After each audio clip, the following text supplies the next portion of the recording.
تو ہجرت مدینہ کے بعد بھی کفار مکہ اپنے برے رویے سے باز نہ آئے اور طرح طرح سے مسلمانوں کو اذیت دینے کی کوشش کرتے رہے تاکہ وہاں بھی مسلمان چین سے نہ رہ سکے۔ ہجرت مدینہ کے بعد کفار مکہ نے عبداللہ بن ابی کو کیا خط لکھا؟ تو انہوں نے عبداللہ بن ابی کو خط لکھا کہ تم لوگوں نے محمد صلی اللہ علیہ وآلہ وسلم اور ان کے ساتھیوں کو پناہ دی ہے، اب یا تو تم ان سے ہاتھ اٹھا لو ورنہ ہم تم پر حملہ کر دیں گے۔ ابو جہل نے انصار کے سردار حضرت سعد بن معاذ کو کیا دھمکی دی؟ تو انہوں نے حضرت سعد بن معاذ کو یہ دھمکی دی کہ تم نے ہمارے دشمنوں کو پناہ دی ہے، اگر تم مکہ سے ہمارے ایک سردار کی پناہ میں نہ ہوتے تو زندہ واپس نہیں جا سکتے تھے۔ غزوہ بدر کا سبب تحریر کریں۔ تو ابو سفیان ایک بڑا تجارتی قافلہ لے کر ملک شام گیا۔ اس قافلے میں مکہ مکرمہ کے قریباً ہر فرد نے سونا چاندی جمع کر کے تجارت میں شرکت کی۔ نبی کریم حضرت محمد صلی اللہ علیہ وآلہ وسلم نے حضرت سعد بن معاذ کے چیلنج کے مطابق اس قافلے پر حملے کی غرض سے اسلامی لشکر ترتیب دیا تاکہ کفار کو سبق سکھایا جا سکے۔ اس وجہ سے غزوہ بدر پیش آیا۔ غزوہ بدر میں مسلمان لشکر کی تعداد اور دیگر ساز و سامان کی تعداد تحریر کریں۔ تو جو مسلمان لشکر کی تعداد تھی وہ 313 تھی اور ان کے پاس کتنے اونٹ تھے؟ 70 اونٹ تھے، 2 گھوڑے تھے اور 60 زریں تھی، 60 زریں۔ غزوہ بدر سے پہلے ابو سفیان کس طرح تجارتی قافلے کو مسلمانوں کے حملے سے بچانے میں کامیاب ہوا؟ تو ابو سفیان اپنے قافلے کا راستہ بدل کر بحر احمر کی ساحل کی طرف نکل گیا تاکہ وہاں سے چکر کاٹ کر مکہ مکرمہ پہنچ سکے۔ غزوہ بدر کب اور کہاں پیش آیا؟ تو غزوہ بدر 2 ہجری میں بدر کے مقام پہ پیش آیا۔ غزوہ بدر میں کفار کے لشکر کی تعداد کتنی تھی؟ تو کفار کے لشکر کی تعداد تھی 1000۔ غزوہ بدر میں کفار کا کیا نقصان ہوا؟ انہیں بہت سارا جانی و مالی نقصان اٹھانا پڑا۔ کفار کے 70 آدمی مارے گئے اور تقریباً اتنے ہی گرفتار ہوئے۔ غزوہ بدر کا نتیجہ تحریر کرے۔ تو غزوہ بدر میں مسلمانوں کو فتح ہوئی، کفار کو شکست فاشت ہوئی، کفار کے 70 آدمی مارے گئے اور تقریباً اتنے ہی گرفتار ہوئے۔ غزوہ بدر میں کفار کا کون سا بڑا سردار یا سپہ سالار مارا گیا؟ تو وہ تھا ابو جہل۔ سورہ انفال کا مرکزی مضمون تحریر کرے۔ تو سورہ انفال کا مرکزی مضمون اللہ کے راستے میں جہاد کے آداب و فضائل کا بیان اور صلح جنگ کے احکام کی وضاحت ہے۔ سورہ انفال میں اللہ تعالیٰ نے کن کی تعریف اور حوصلہ افزائی فرمائی ہے؟ تو انہوں نے غزوہ بدر میں شامل ہونے والے مسلمانوں کی تعریف اور حوصلہ افزائی فرمائی ہے۔ غزوہ بدر کا پس منظر تحریر کریں۔ تو وہ پس منظر کیا تھا؟ ابو سفیان ایک بڑا تجارتی قافلہ لے کر ملک شام گیا۔ واپسی پر اس قافلے پر بہت سا مال تھا۔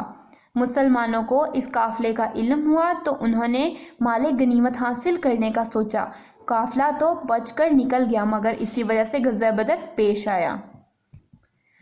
سورہ انفال کے آغاز میں مسلمانوں کو کس چیز کی تعلیم دی گئی ہے؟ تو انہیں سورہ انفال میں اس چیز کی تعلیم دی گئی تھی کہ مسلمانوں کو تقوی، اطاعت حق، ذکر الہی اور اللہ پر توکل کرنے کی تعلیمات کا اظہار کیا گیا ہے۔ سورہ انفال کے آغاز اور اختتام پر کن کی صفات بیان کی گئی ہیں اور اللہ تعالیٰ کی طرف سے کس وعدے کا تذکرہ کیا گیا ہے؟ تو اس میں جو صفات بیان کی گئی ہیں ان میں ہے اللہ تعالیٰ کی عنایات کے وعدے کیے گئے ہیں۔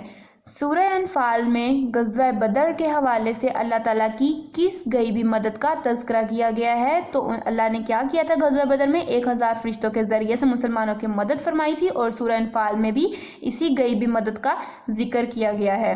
جہاد میں ثابت قدمی رہنے کی تلقین اور کفار سے میل جول کے ضوابط کس صورت میں بیان ہوئے ہیں؟ سورہ انفال میں۔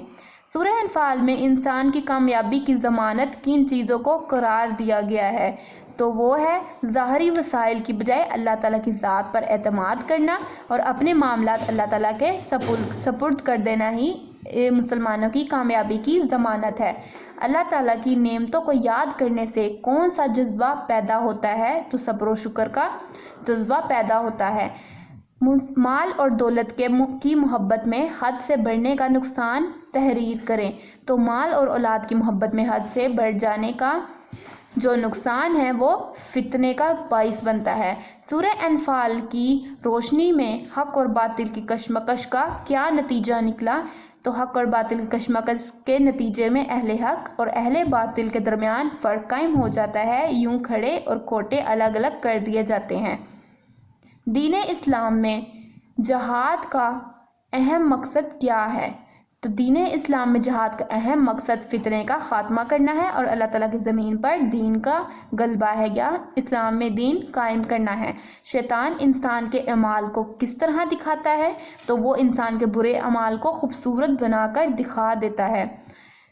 سورہ انفال میں اللہ تعالیٰ نے ایمان والوں کو دشمن سے مقابلے کے حوالے سے کیا حکم دیا ہے؟ تو اللہ تعالیٰ نے اہل ایمان کو دشمنوں کے مقابلے کے لیے ہمہ وقت تیار رہنے، مطلب کہ ہر وقت تیار رہنے اور ہر دور کے تقاضوں اور ضروریات کے مطابق جنگی ساز و سامان تیار رکھنے اور اس کی فراہمی کا حکم دیا ہے۔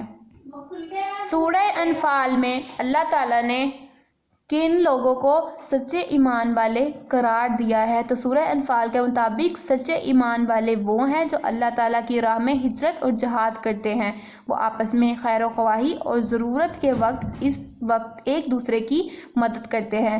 امت مسلمہ کو دیگر امتوں کے برعکس عذاب سے کیسے محفوظ کیا جا سکتا ہے؟ تو وہ اللہ تعالیٰ کی برکت سے ہی دیگر قوموں کی برعکسیت کو عذاب سے محفوظ کیا جا سکتا ہے۔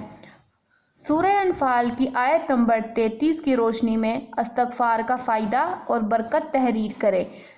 تو سورہ انفال کی آیت نمبر 33 کی روشنی میں استغفار کا یہ فائدہ ہے کہ اللہ تعالیٰ استغفار کرنے والوں پر عذاب نازل نہیں کرتا۔